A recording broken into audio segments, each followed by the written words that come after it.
Chair, it's the reason why I'm voting against this. Madam Chair, the Prime Minister can come and twist the words, turn them as nice as she wants. It is her words, Madam Chair, who said, and I quote, "This law is to legalize the payments that was made." So who said it? The Prime Minister is who said it, Madam Chair, and can't answer the question. So then, if it's to legalize the payment that was made, then what was done before? Can't answer the question, but comes into Parliament and twists the words, bring them how they want, to make it sound as if those who's voting against it is doing something wrong. Madam Chair, this is not getting my support. I said it from day one. It is wrong. It's set a bad precedent, Madam Chair Lady, and this is what you get from this government.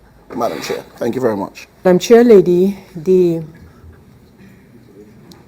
Prime Minister went at great lengths to talk about the issue of the accountability ordinance and that this law has no financial consequences. Madam Chair Lady, before I continue, I think it's important that persons recognize that following the answering of the clarifications by the minister, in this case the Prime Minister, we have no further possibility for debate.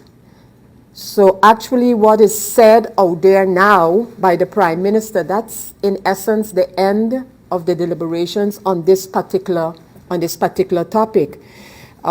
It seems to be a situation where we have members of government on this side of the aisle and then the Prime Minister's concurring with what is said over here, but the fact remains, Madam Chair Lady, that when we're looking at the matter of equality across the board and the issue of the presentation, Prime Minister now in clarifications at the final part of this meeting is going to mention that they have received what the school boards have done with respect to cutting the salaries. We're not only talking about school boards, subsidized school boards here. We're talking about all of the institutions falling under that particular law.